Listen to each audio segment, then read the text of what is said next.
Alright guys, Aussie Cossack here. Now this video is banned from everywhere, banned from YouTube, banned from all social media platforms. It's one of those truth bomb videos. Very, very uncomfortable revelations for NATO, for the Americans, and for the people behind the biolabs in Ukraine. Now the paper trail which we're going to reveal here today leads actually back to Australia. So we've got documents which the Russian military have actually released. So they've captured these documents through the course of their campaign. And they've released these documents. Now, the first document on screen, check it out. This is a document that's addressed to the Victorian Infectious Reference Laboratory, the Doherty Institute. And it's coming from a Ukrainian organization, which is very interesting because it's linked to the Ukrainian government, and it's linked to these biolabs, which are funded by NATO. Now, if you have a look, it actually shows who the document's going to. I have a look on screen now. I'm not going to dox this person, but you can see the details there. There's a phone number. There's an address in Melbourne. Very, very interesting. Please don't harass this person. She's probably a nice lady. Maybe she's not. Who knows? But I'm certainly not doxing her. I'm just giving it, it is what it is.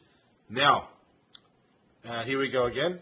The center, the exporter. So what they've done is from Ukraine, from this biological weapons research laboratory, they've actually exported some very suspicious materials. It's called образцы материалов сыворотка крови человека. Криососуда. What does that mean? You don't know? I'm asking my wife. Сывороtka крови. Something to do with blood. So blood samples, something to do with blood, some kind of human blood samples. Right? Why would they need them all the way from Ukraine? Obviously, they come from this biolab where they're doing these experiments. Don't forget, the stuff that went down in these biolabs, it's illegal in the West. That's why they opened these biological weapons factories in Ukraine. Now, what's interesting here, guys, is that the person who is the receiver, or the one who's receiving these samples from Ukrainian biological weapons factories, laboratories, the person's name is Sue Ellen. Sue Ellen Nicholson. There you go. There's her Facebook, right? And look what it says. Look what it says. I'm experienced in leadership, laboratory, and project management, as well as over 30 years of serology experience.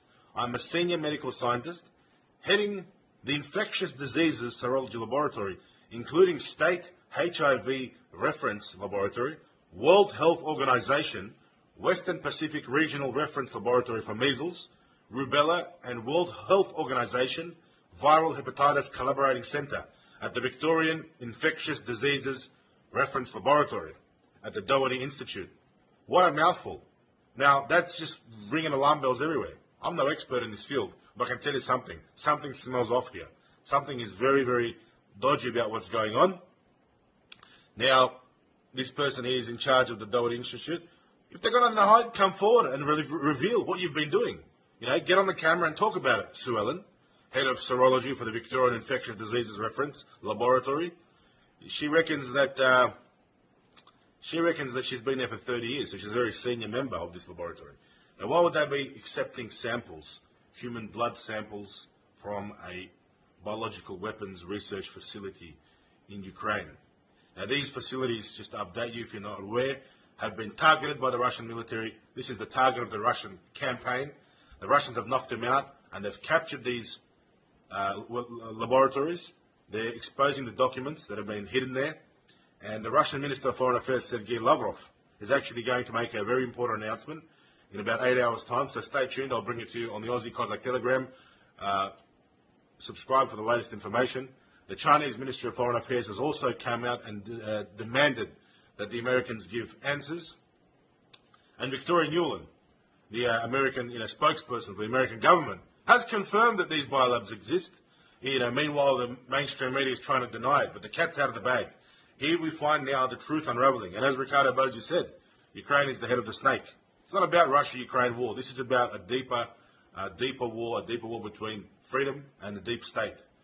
And we're on the right track, guys. I've given you the information. Again, the documents are on the screen. And do your own research. Check it out.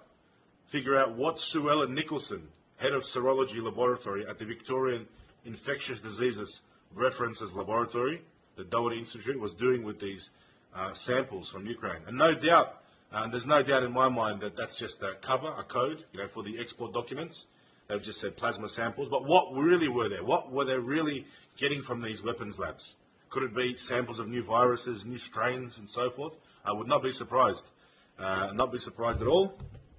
There you go, guys. Share this video because it's banned from YouTube. It's not banned from Telegram. It's on Telegram. Forward, download, upload, share to your friends. Thank you for keeping an open mind about the Russia-Ukraine situation. Many of you out there in Australia have actually seen straight through the lies of the mainstream media, and you understand that this isn't as simple as it seems. And I think Vladimir Putin is on the right track. He's taking down the deep state, and let's hope they expose the origins of the viruses, the origins of the man-made COVID virus, and I think the Victorian Infectious Diseases Institute is in big trouble, and they got a lot to answer for. So Dan Andrews, this facility is probably under your jurisdiction. You're in trouble, mate, and you're all in trouble because the truth is coming out. The people are starting to take back territory. The mainstream media, shame on you for not exposing this. It's independent journalists like us that are forced to expose this and get out there on our channels, and we're fighting censorship. This is always being censored. Any information of this nature is being censored. And there's nothing fake here. There's no fake news. The documents are on screen. I've literally just read the documents out for you. Decide for yourself what is actually going on. But I can tell you one thing. I wouldn't trust these World Health Organizations and Doherty Institutes as far as I could throw them. Aussie Cossack signing out.